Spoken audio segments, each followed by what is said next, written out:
World top rankings ఉన్న యూనివర్సిటీస్లో ఎలాంటి IELTS రాయకుండా ఫ్రీ ఎడ్యుకేషన్ అండ్ స్కాలర్షిప్ అందుకోవాలంటే కాంటాక్ట్ విదేశ్ కన్సల్ట్స్. నమస్తే, వెల్కమ్ టు ఐ డ్రీమ్. నేను మహేశ్వరి. మనతో పాటు ఉన్నారు ప్రముఖ న్యూరో సర్జన్ డాక్టర్ రంగనాథన్ గారు. వారితో మాట్లాడదాం. నమస్తే సార్. నమస్తే సార్, ఇప్పుడు ఆల్రెడీ చాలా మంది మాట్లాడుకున్నారు. ఏంటి అంటే మన సద్గురు గారికి బ్రెయిన్లో ప్రాబ్లం రావడం, బ్లీడింగ్ రావడం, సర్జరీ అవ్వడం అనేసి చాలా మంది మాట్లాడుకున్నారు. అవును. అయితే అది రావడానికి కారణాలు కూడా చాలా ఉన్నాయి. కానీ ఈ బ్రెయిన్లో బ్లీడింగ్కి సర్జరీ మాత్రమే మార్గమా, లేకపోతే వేరే ఏమైనా ట్రీట్మెంట్స్ ఉన్నాయా? అది సర్జరీ అన్నది నిజానికి ఏంటంటే బ్లీడింగ్ ఏదో సద్గురు గారికి వచ్చిన బ్లీడింగ్ని సబ్జోరల్ హెమటోమా అంటారు. అంటే మెదడు లోపల మెదడు ఉండగా దానిపైన సృష్టికర్త కొన్ని పొరలు అమర్చారు, లేయర్స్ అంటారు. అందులో ఒక దాన్ని జోరామేటర్ అంటారు, ఆర్కనాయిడ్, పయామేటర్. ఈ జోరామేటర్ అన్నది ఈ పుర్రె భాగం వైపు ఉండేది, అన్నిటికంటే పైన. దాని కింద వచ్చే క్లాట్ని సబ్ జోరల్ అని అసలు నిజానికి. ఇది మామూలుగా అసలు అన్ని మేము మెదడు మీద చేసే అన్ని ఆపరేషన్లో తక్కువ క్లిష్టతరమైంది, చాలా తక్కువ సేపు అది. అతను కూడా లేకపోతే మరుసటి రోజే, అంటే మరుసటి రోజు కాదు 3 రోజుల్లో మాట్లాడాడు. 17వ తారీఖు సర్జరీ అయింది, 20వ తారీఖు నుంచి మాట్లాడడం మొదలు. అట్లీస్ట్ ఆయన ప్రెస్ లో రావడం అంత అప్పుడే తెలిసింది ప్రెస్. అంటే అంత కాంప్లికేటెడ్ అయితే అంత తొందరగా మాట్లాడడానికి అవకాశం. అది ఒక ఎత్తు. అంటే ఏమిటి, దానికి 2 రంధ్రాలు వేసి తల మీద ఆ మధ్యలో ఉన్న దాన్ని ఫ్లూయిడ్ అంతా బయటకు తీసేయటం. ఇప్పుడు ఈ సబ్జోరల్ హెమటోమా గురించి 2 వివరాలు మనం తెలుసుకోవాలి. ఎక్కువ శాతం 65-70 అప్పుడే వస్తుంది. మెదడు తాలూకు సైజ్ అన్నది క్రమేణా తగ్గిపోవడం వల్ల ఈ మెదడుకి మనం చెప్పుకున్నటువంటి పుర్రె భాగానికి మధ్య ఉండే చోటు, ఖాళీ చోటు, దాని డెడ్ స్పేస్ అంటారు, అది ఎక్కువ అయిపోతూ ఉంటుంది. దానివలన ఈ ప్రాబ్లమ్స్ వచ్చినప్పుడు అది అవసరం సర్జరీ అనేది. దానికంటే ముందు అసలు ఎందుకు ఈ ప్రాబ్లం వస్తుందని మనం ఆలోచించుకుంటే, మామూలుగా ఇంతవరకు ఏంటంటే ఈ మెదడు ఉపరితలం నుంచి, సర్ఫేస్ నుంచి కొన్ని రక్తనాళాలు, సిరలు వెళ్తూ ఉంటాయి, డ్రైనింగ్ వీన్స్ అంటారు. ఎక్కడికి? ఈ జోరా లోపలికి. జోరా అనేది పురాణం మనం చెప్పుకున్నాం. ఆ జోరా లోపలికి డ్రైన్ అవుతూ ఉంటాయి, డ్రైనింగ్ వీన్స్ ఇవి. అదే సృష్టికర్త అమర్చాడు, అవసరం కూడా. చెడు రక్తం అక్కడికి వెళ్ళి మళ్ళీ గుండెకి వస్తుంది, శుద్ధి అవుతుంది, అక్కడ నుంచి మంచి రక్తం మళ్ళీ వెళ్తుంది. ఇది ఒక పెద్ద వ్యవస్థ. అలాంటిది ఏదన్నా కారణం వల్ల కానీ పీరియడ్ ఆఫ్ టైం, అంటే 69 సంవత్సరాలు, 65 అప్పుడు మెదడు చిన్నగా అయిపోయినప్పుడు ఈ చిన్న కదలిక వచ్చినా కానీ అది రప్చర్ అయిపోవడం, అక్కడి నుంచి రక్తస్రావం అవడం అని ఇంతవరకు చెప్పుకున్న కారణాలు. సరే కదా. ఇప్పుడు కూడా ఎక్కువ శాతం అదే. ఇప్పుడు కొత్త ఇన్ఫర్మేషన్ వస్తుంది, కారణాలు ఆలోచిస్తుంటే దాన్ని బట్టి ట్రీట్మెంట్ విధానాలు మారుతూ ఉన్నాయి. చూసారా? ఒకటి, ఇది ఇప్పుడు కూడా ఏమిటంటే ఆ రక్తనాళం సిరలు పగిలిపోవడమే కరెక్ట్. రెండోది ఏమిటి, ఒక చిన్న విషయం అందరూ గమనించాలి. ఏమిటంటే ఇప్పుడు ఎవరికో చిన్న దెబ్బ తగిలింది, ఆ రోజు స్కాన్ చేయించుకోవడానికి వెళ్ళారు, స్కాన్ నార్మల్. అంటే మరి తర్వాత ఈ సబ్జోరల్ హెమటోమా రాదా అంటే రాదు అని చెప్పడానికి లేదు మన దగ్గర. కొన్ని 3-4 వారాలు, కొన్నాళ్ళు, ఒకసారి నెలల తర్వాత మళ్ళీ క్లాట్ తయారవుతుంది. అంటే మళ్ళీ ఒకసారి తీయించుకోవాలి ఎక్స్రే. అవసరం అది ఎప్పుడు బట్టి పేషెంట్ ఎలా ఉన్నారు అన్న దాన్ని బట్టి. పేషెంట్ ఎలాగ ఉన్నారు, తలకి నొప్పి కానీ, వాంతులు కానీ, నడవడంలో తేడా కానీ, ముందు మాదిరి మనిషి లేరు, కంటి చూపులో తేడా కానీ, కన్ఫ్యూజన్గా ఉండడం, ఏది ఉన్నా కానీ దానికి ఒక లక్షణం అనమాట. మెదడుకు సంబంధించి ఏదన్నా ఉందా అని ఒక ఆలోచన అయితే డాక్టర్ గారికి వస్తుంది. దానికి టెస్ట్ చేయాలి. సిటీ స్కాన్ కానీ, ఎంఆర్ఐ కానీ జనరల్గా చేసే టెస్టులు ఇవే. అప్పుడు చేసినంత మాత్రాన పేషెంట్ కానీ 4 వారాల తర్వాత వచ్చినప్పుడు మళ్ళీ ఇబ్బందితో ఉంటే తప్పకుండా మనకు అనుమానం వస్తుంది, ఏంటి అది, దానికి స్కాన్ చేయాలి. దీన్ని బట్టి ఇప్పుడు శాస్త్రం ఏం చెప్తుందంటే, అప్పుడు నార్మల్గా ఉన్నంత మాత్రాన్ని ఎందుకు రావడం లేదు అంటే, అక్కడ ఉండేటువంటి ఈ రక్తనాళం పగిలింది నెమ్మదిగా అలాగా దానికి కొంచెం అక్కడ నుంచి బ్లడ్ వస్తూ, ఆ రోజున లేదు ఇంకా నెమ్మది, అందులో ఆ బ్లడ్ ఏదైతే ఉందో ఆ ప్రోడక్ట్స్ అంటాం, చాలా ప్రోడక్ట్స్ ఏంటంటే దానిలో ఏముంటాయి, ఇది ప్లేట్లెట్స్ అని ఉంటాయి, ఆర్బీసీ అని ఉంటాయి, ప్లాస్మా ఉంటుంది, గ్రాన్యులోసైట్స్, ఇవన్నీ కదలిక వల్ల బ్లడ్ ప్రోడక్ట్స్ తయారవుతున్నాయి అక్కడ. దానివల్ల నెమ్మదిగా ఈ క్లాట్ ఇంత ఉన్నది ఇలాగలాగా ఇంత వస్తుంది. అదొక ఈ మధ్య కాలంలో వచ్చినటువంటి థియరీ, ఆలోచన. దాన్ని బట్టి మనం ఏదైతే విధానాలు, వైద్య విధానం అనుకోవడం, దాన్ని బట్టి కూడా వచ్చింది. ఇంకొకటి వచ్చిందంటే ఇన్ఫ్లమేషన్ అని. అంటే ఒక రకమైన వాపు ఆ జ్వరానికి పొరలో వస్తుంది అని. క్లాట్ వచ్చిన తర్వాత. అంటే జ్వరా లోపల ఒక రకమైన వాపు వచ్చి నెమ్మదిగా దాని థిక్నెస్ రావడం, జ్యూరల్ బార్డర్ సెల్స్ అని కొన్ని కణాలు అక్కడ తయారవడం, అక్కడ నుంచి కొత్త రక్తనాళాలు తయారవుతున్నాయి. అంటే ఈ క్లాట్ ఏదైతే ఉందో దాని మీద కొత్త రక్తనాళాలు సముదాయం ఒకటి, న్యూ బ్లడ్ వెసల్స్ తయారవుతున్నాయి. ఈ బ్లడ్ వెసల్స్ చాలా చిన్నగా ఉంటాయి. సరికదా ఏదన్నా కానీ దానికి కారణం వల్ల రప్చర్ అయినా ఈ క్లాట్ ఎక్కువ పెరగడం, ఇలాంటి కొత్త థియరీ ఒకటి. అంటే ఇన్ఫ్లమేషన్ అనేది రోజు రోజుకి దానిలో ఉండి ఈ ప్రాబ్లం రావడం అని కూడా ఒక కొత్త థియరీ వచ్చింది. ఈ ఒకసారి బ్లడ్ వచ్చింది అనుకోండి, దానికి థ్రాంబోలైసిస్ అంటారు. అది బ్లడ్ విచ్ఛిన్నం అవుతుంది, ఛిద్రం అవుతుంది. అయిన తర్వాత ఇంత ఉన్న క్లాట్ అలా పెరుగుతూ ఉంటుంది. ముందు లేని క్లాట్ తర్వాత వచ్చి దాని లక్షణాలు పడచూపడానికి కారణం ఇది అని ఇప్పుడు ఈ 3 థియరీలు ప్రాచుర్యంలోకి వచ్చాయి. ఇప్పుడు ట్రీట్మెంట్ గురించి అసలు మామూలుగా ఏంటంటే అందరూ గమనించాలి, సబ్జోరల్ హెమటోమా పేషెంట్కి లక్షణాలు ఉండి ఇబ్బందిగానే ఉండి, ఇతని మాటకి ఇప్పుడు గురుగారి విషయం మీరు మాట్లాడేది తీసుకోండి, తలనొప్పి విపరీతంగా. అదే కాకుండా ఇంకో దగ్గర నేను చదివాను ఏమిటంటే ఎడమ కాలు కొంచెం వీక్నెస్ వచ్చింది అని కూడా చదివాను. అంటే ఏమిటి, డెఫిసిట్ అంటాం మేము ఇంగ్లీష్లో. ఏమిటంటే డెఫిసిట్ అంటే కుడి పక్కన కానీ ఇబ్బంది ఉంటే దాని ప్రభావం ఎడమ కాలు ఎడమ చెయ్యి మీద వస్తుంది. ఎడమ పక్కన ఉండేటట్టయితే దాని ఎఫెక్ట్ కుడి కాలు అలా ఉంటుంది. వారి కుడి పక్కన ఆపరేషన్ జరిగింది మనం చూసిన ఫోటో ప్రకారం, దానివల్ల ఎడమ కాలు వీక్ అయింది. అలాంటప్పుడు ఇంకా ఆపరేషన్ తప్ప ఇంకొక అన్యదా శరణం నాస్తి, అప్పుడు ఆపరేషన్ చేయాల్సిందే. అయితే అందరికి ఆపరేషన్ చేస్తామా అంటే ఈ మధ్య కాలంలో ముఖ్యంగా అది కాదు అని ఒక చిన్న ఆన్సర్ చెప్పాల్సి ఉంటుంది. ఎందుకంటే ప్రపంచం అంతటా కూడా జనాభా 60 సంవత్సరాలు 65 సంవత్సరాల తర్వాత ఎక్కువ అవుతున్నారు.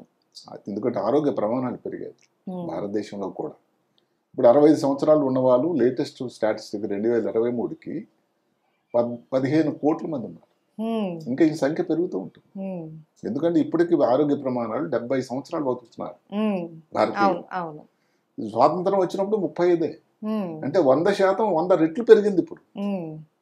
మీరు కానీ ఆరోగ్య ప్రమాణాలు కానీ భోజనం కానీ ఆలోచన కానీ వాళ్ళ తాలూకు అవగాహన కానీ పెరిగింది. సంతోషం అది. అలాంటప్పుడు ఈ దేశంలో ఇంకా పెద్ద వయసు ఉన్న వాళ్ళు, ఒకప్పుడు యూరోప్ గురించి అనుకునేవాళ్ళు, ఐరోపా ఖండంలో ఉండేవాళ్ళు ఎక్కువ సంవత్సరాలు బతుకుతారట. ఇప్పుడు భారతదేశమే తక్కువేం లేదు. అలాంటప్పుడు వాళ్ళ రిక్వైర్మెంట్స్ ఎక్కువ ఉంటాయి.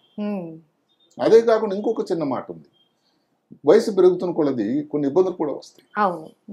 అది సహజం కూడా, వయసు నుంచే స్టార్ట్ అవుతాయి. షుగరు, బీపీ, దానికి తోడు ఉద్యోగం చేసి స్ట్రెస్ ఇలాంటి అవుతుంటే ఇంకా పెరుగుతూ ఉంటుంది. ఇవన్నీ వచ్చి దాని వలన ఈ ఇబ్బందులన్నా కూడా రావడం ఎక్కువ అవుతుంది. వాటికి ఎవరికన్నా షుగరు బీపీ ఉంది, హార్ట్ అటాక్ లాగా వచ్చింది, లేదా మాకు న్యూరోసైడ్కి సంబంధించి స్ట్రోక్ వచ్చింది. ఆ స్ట్రోక్ వస్తే ఏం చేయాలి, దానికోసం కొన్ని మందులు ఇస్తాం, యాంటీ ప్లేట్లెట్ మెడిసిన్స్ అని. అంటే ఏమిటి, రక్తం పలచగా చేసేదానికి ఇచ్చే మందులు. ఆ మందులు కానీ ఎవరికైనా ఉండేటట్టయితే ఈ రక్తం సబ్జూరల్ హెమటోమా అన్నది వచ్చిందంటే ఇంకా పెరుగుతుందే కానీ తగ్గదు. ఎందుకంటే ఇప్పుడు మనం గుండెపోటు వచ్చింది, దానికోసం ఇచ్చాము. ఈ మందు ఏదో గుండె మీద పనిచేసి మిగతా శరీరంలో కాదు కదా, అక్కడ కూడా పనిచేస్తుంది. ఎక్కడెక్కడ రక్తం ఉంటుందో దాని మీద పనిచేస్తుంది. అందువల్ల ఈ యాంటీ ప్లేట్లెట్ మెడిసిన్ ఎకోస్ప్రిన్ ఉంది, క్లోప్రోగ్రిన్ ఉంది, ఇంకా కొన్ని ఉన్నాయి. ఈ వాడే వాళ్ళు ఇబ్బంది ఎక్కువ అవుతుంది. ఇది ఉండి అలాగే ఈ గుండెల్లో కవాటాలు వాల్వ్స్ మారుస్తూ ఉంటారు, రక్తనాళాలు బ్లాక్ అయిపోతాయి, థ్రాంబోసిస్ అంటారు. వీళ్ళందరూ వాడాల్సి ఉంటుంది. నా ఎక్కువ రోజు స్టంట్ మీరు అన్నట్టుగా దానికి కానీ ఇవ్వకపోతే బ్లాక్ అయిపోతుంది. సో అది almost something like life long అంటాం. ఈ వాడుతున్నప్పుడు ఒక పక్క నుంచి మందులు వాడుతూ ఉండాలి. ఏదో తలక చిన్న దెబ్బ ఏదో తగిలింది, అసలు కారణం ఆలోచించుకుంటే ఏ కారణం లేకుండానే 50 మందికి వస్తుందట ఒక్క వయసు వల్లే. 50-40 మందిలోనే ఏదో కారణం, ఏదో గుద్దుకున్నారు, పలానా రోజున పడిపోయానని కొంతమంది గుర్తు చేసుకుంటారు. లేదా చుట్టాలు చెప్తారు, అరే చెప్పలేకపోయాడు, మర్చిపోయాడు కానీ ఓ రోజు గుద్దుకున్నాడు అని. దానివల్ల అందరికి వస్తుందా? రాదు, వీరికి వచ్చింది. అలా చిన్న చిన్న కారణాలు, ఇదేదో పెద్ద road traffic accident major accident అయిపోవడానికి లేదు. ఇప్పుడు 70 సంవత్సరాలు వ్యక్తున్నారు, ఈ క్లాట్ వచ్చింది, దానికి ఆపరేషన్ చేయాలా? అక్కడ ప్రాబ్లం. సరికదా దానికి తోడు ఈ యాంటీ ప్లేట్లెట్ మెడిసిన్స్ వాడుతున్నారు, రక్తం పలచగా అయ్యేటువంటి మందులు వాడుతున్నారు. ఆపరేషన్ చేస్తే దానివల్ల ఫలితం సరికదా. ఎందుకో రికరెన్స్ అని ఒక మాట ఉంది సబ్జూర్, అందరూ గ్రహించాలి. ఇది ఎంత గొప్ప సర్జన ప్రపంచంలో ఎవరు చేసినా కూడా ఈ ఇబ్బందికి క్రానిక్ సబ్జూరల్ హెమటోమాకి మళ్ళీ వచ్చేదానికి ఆస్కారం ఉంది. మళ్ళీ వస్తుంది. ఓకే. అవకాశం ఉంది. ఓకే. అంటే అందరూ భయపెట్టేటువంటి ప్రయత్నం కాదు. ఎంతమంది జాగ్రత్త 20% నుంచి 30%. అది ఎవరు తప్పేది కూడా లేదు. సర్జన్ తాలూకు తప్పు కూడా కాదు అది. ఇప్పుడు ఆ వ్యక్తి మరి యాంటీ ప్లేట్లెట్ మందు వాడుతున్నారు, యాంటీ థ్రాంబోటిక్ మందులు వాడుతున్నారు, మరి తప్పదు. అప్పటికప్పుడు డాక్టర్ ఏదో కొన్ని మందులు ఉన్నాయి, విటమిన్ కే అని, ఇంకేదో ప్లేట్లెట్ కాన్సన్ట్రేట్ అని, ఇవన్నీ ఉన్నాయి, ఇచ్చి చేస్తారు. కానీ దాని ప్రభావం ఇన్ని సంవత్సరాల నుంచి వాడుతున్న రక్తం మీద ఉంటుందిగా. అలాంటప్పుడు మళ్ళీ రెండోసారి రావడానికి ఆస్కారం. ముఖ్యంగా రెండోసారి వస్తే అసలు గోల్డ్ స్టాండర్డ్ ఏమిటంటే ఆపరేషనే. అది దేని మీద ఆధారపడి ఉంటుంది? పేషెంట్ ఎలా ఉన్నాడు, మాట్లాడుతున్నాడా లేదా, కాలు చేయి పనిచేస్తుందా లేదా, జ్ఞాపక శక్తి ఎలా ఉంది, ముందు మాదిరి ఉన్నాడా లేదా. అలాగ ఉండేటట్టయితే ఇప్పుడు ఆపరేషన్ చేసి మళ్ళీ రెండోసారి క్లాట్ వచ్చింది అనుకోండి, మళ్ళీ ఎన్నిసార్లు చేస్తాం ఆపరేషన్? చేయలేము. చేస్తుంటే ప్రతిసారి ఆపరేషన్ చేస్తూ ఉంటే దాని రిస్క్ ఉంటూనే ఉంటుంది. ఎందుకంటే ఎంత చిన్న ఆపరేషన్ అయినా ఆపరేషన్ అనేది రిస్క్ లేని ఆపరేషన్ లేదు. అందులో బ్రెయిన్ అంటే ఇంకా మరి ఎవరో ఈ మధ్యన కూకట్పల్లిలోనే డెంటల్ ఎక్స్ట్రాక్షన్ అయిన తర్వాత జరిగిపోయాడు పేషెంట్. మరి అది చిన్న ఆపరేషన్ అండి, చిన్న దానికి ఎందుకు వచ్చిందంటే ఏమాత్రం ఎనస్థీషియా ఇచ్చినా, ఎనస్థీషియా అన్నది, సర్జరీ అన్నది చిన్నదైనా పెద్దదైనా రిస్క్ లేని సర్జరీ లేదు. ఇంతకుముందు కూడా చెప్పాను, మళ్ళీ ఒకసారి నొక్కి వక్కానిస్తున్నాను. అలాంటి ఇప్పుడు బ్రెయిన్ మీద చేసి ఈ యాంటీప్లేట్లెట్ మెడిసిన్స్, యాంటీకోగులెంట్స్ ఇవన్నీ ఉన్నాయి. అందుకని ఇప్పుడు ఆలోచన ఈ మధ్య కాలంలో ఏమొచ్చిందంటే ఆపరేషన్ మాటిమాటికి చేసి మళ్ళీ వచ్చి ఎన్నిసార్లు చేస్తాం ఆపరేషన్? మరి ఏంటి సార్ సొల్యూషన్? ఇప్పుడు దానికి ఏమైనా సొల్యూషన్ ఉందా అంటే కొన్ని విషయాలు ఈ మధ్య కాలంలో వచ్చాయి. ఇప్పుడు ఆపరేషన్ జరిగింది, మళ్ళీ క్లాట్ తయారైంది, అటెండెన్స్ అందరూ వర్క్ అవుతారు, సార్ మళ్ళీ ఆపరేషన్ చేస్తారు. అంటే మీరు ఇప్పుడు అన్నారు కొన్ని రకాల మెడిసిన్స్ ఆల్రెడీ పేషెంట్ హిస్టరీలో వాడాలి తప్పదు అని అన్నారు, అది వాడితే ప్రాబ్లం వస్తుంది. అలాగనే సర్జరీ 2 times అలా అటెండెన్స్ కూడా అడుగుతారు, సార్ గుండెకి ఇప్పుడు మందులు ఆపేశారు మీరు, ఎన్నాళ్ళు మళ్ళీ గుండెపోటు రాదా? వస్తుంది. అంటే ఏమిటి, ఏదో ఒక స్టేజ్ లో మళ్ళీ స్టార్ట్ చేయాలి. అప్పుడు మరి క్లాట్ వచ్చింది అనుకోండి, చూసారా, ముందుకు వెళ్తే గొయ్యి, వెనక్కి నొయ్యి. అదే అలానే ఉంది పరిస్థితి, చాలా కష్టమైన పరిస్థితి. అలాంటప్పుడు ఏంటి సార్ సొల్యూషన్? అలాంటప్పుడు ఏంటంటే ఇంకొక ఆపరేషన్ చేయడం వల్ల ఆలోచన కొంచెం పక్కన పెట్టి స్టెరాయిడ్స్ అని వచ్చాయి. కోవిడ్ టైంలో ఈ పేరు మారుమోగిపోయింది. స్టెరాయిడ్స్ ఇవ్వడం వల్ల కూడా కొంతవరకు ఇది మళ్ళీ వచ్చింది, మరి ఇంకొక ఆపరేషన్ అవసరం లేకుండా కంట్రోల్ చేయొచ్చు అని ఒక ఆలోచన వచ్చింది. అయితే స్టెరాయిడ్ దాని తాలూకా అది కత్తికి 2 వైపుల దారు మాదిరే, కత్తి ఉంది దానికి 2 వైపుల దారు ఉంటే ఏమవుతుంది, దాని సైడ్ ఎఫెక్ట్స్ దానికి ఉంటాయి. అది కంట్రోల్ డాక్టర్ గారి పర్యవేక్షణలో షుగరు, బీపీ ఇవన్నీ దాన్ని చేస్తూ పరీక్షలు చేస్తూ స్టెరాయిడ్ ఇవ్వచ్చు అని శాస్త్రమే చెప్తుంది. ఇంకొకటి ఈ మధ్య కాలంలో ఏమిటంటే ఎవరికైతే ఇలాగ రెండోసారి ముఖ్యంగా వచ్చింది దాన్ని ఆపరేషన్ అన్నది, ఆ పేషెంట్ 70 సంవత్సరాలు 80 సంవత్సరాలు, అటెండెన్స్ కూడా రెండోసారి ఆపరేషన్ కోసం రెడీ లేరు, ప్లేట్లెట్స్ యాంటీ ప్లేట్స్ అని చెప్పుకునేవన్నీ ఉన్నాయి, కానీ వైద్యం చేయాలి. అలాంటప్పుడు ఒక పద్ధతి వచ్చింది, మిడిల్ మెంజల్ ఆర్టరీ ఎంబోలైజేషన్ అని. అంటే ఒక రక్తనాళం ఉంటుంది బ్రెయిన్ లో, అంటే ఈ జోరా మ్యాటర్కి సప్లై చేసే రక్తనాళం ఉంటుంది, దాని పేరు మిడిల్ మెనింజల్ ఆర్టరీ అని. మామూలుగా ఇది ఇంటర్నేషనల్ రేడియాలజీ మధ్యకాలంలో చాలా ప్రాచుర్యం ఉంది, స్టంట్ వేసినట్టే. అలాగే అంటే ఒక యాంజియోగ్రామ్ చేసి ఆ రక్తనాళం లోపలికి వెళ్ళి దాని లోపల కొన్ని మెటీరియల్స్ ఏదో జెల్ ఫోమ్ అని లేకపోతే కాయిల్స్ అని పెడుతూ ఉంటారు. దానికి లాజిక్ ఏమిటంటే ఈ రక్తనాళం ఏదైతే మనం చెప్పుకున్నాం మిడిల్ మెంజల్ ఆర్టరీ, ఈ జోరా మ్యాటర్కి రక్తం సప్లై అదే చేస్తుందట. సరిగదా ఈ లోపల క్లాట్ ఏదైతే మనం ముందు మాట్లాడుకున్నాం దాని చుట్టూ కొన్ని చిన్న చిన్న రక్తనాళాలు క్యాపిలరీస్ తయారవుతుంటాయి, దాన్ని బట్టి ఒక పొర కూడా తయారవుతుంది.